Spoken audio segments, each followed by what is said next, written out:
Hello. This video will help you access and add events to your school site calendar on Google.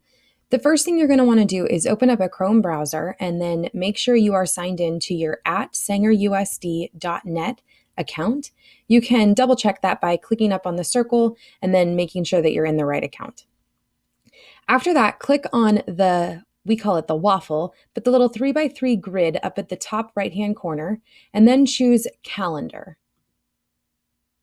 Now, Google Calendar is something you may or may not already be using, but what we did is we added you to a new calendar, the Sanger High or Washington Academic Events Calendar. For example, this account was added to the Sanger High calendar, and it should just show up right here. There's a couple ways to get there in case it's not showing up. The one thing that everyone will have to do is back in this email, it says use this URL to add the district calendar.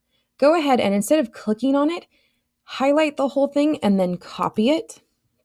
Then back in on the Google side, right where it says add a coworker's calendar, there's a plus sign, and then from URL. Then right in that space, you're going to paste the copied URL from the email, and then just click add calendar. You can see that now it showed up in the other calendar. So I'm going to click back. And now on my calendar page, I have my calendars, which this would just list your name. It automatically has birthdays and reminders that you can use if you choose, but nothing's on them. It has the calendar that we invited you to that should match your school site. And then under other calendars, it now shows you the SangerUSD district calendar. It might also have holidays on there. You can uncheck that. But with both of those checked, I'm going to now move ahead to August. And you should be able to see that there's a lot of different dates already in here or different events already in here. By the way, you can change the color if the yellow or whatever color it shows up for you is too jarring. You can change the colors of the events. You can also change the color of this, but just keep in mind that that color is only what it is for you.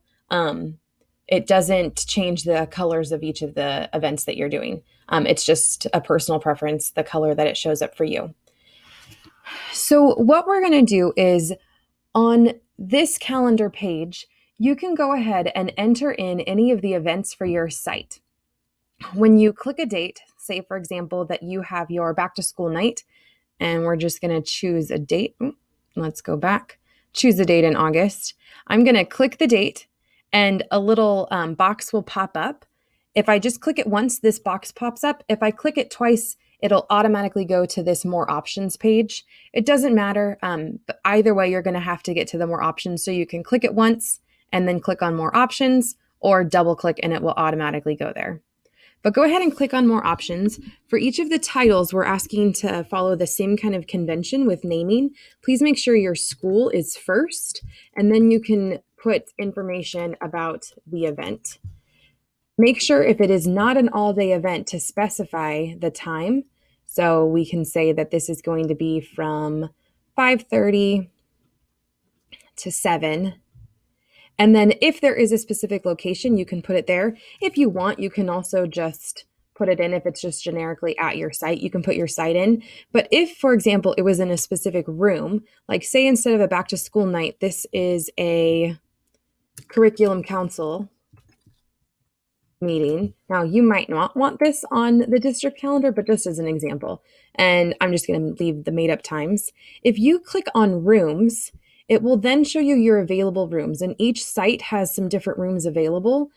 All I put in was the large and the small conference room. If you have other rooms that you want, you can email Katie Galt and I can add them in there. But say, for example, that I want this in the large conference room.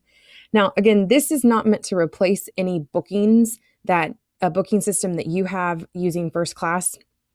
So this does not book the room. It just will show up on the calendar as the location for any of the people that have been invited to this or that need to show up to this. You can also add a description. For a lot of them, we put like attention so-and-so or who the lead was just for more information.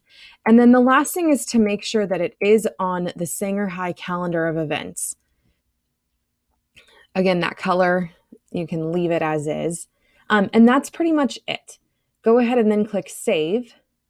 And now your meeting, the curriculum council meeting, which I'll delete in a little bit, it will show up on the calendar.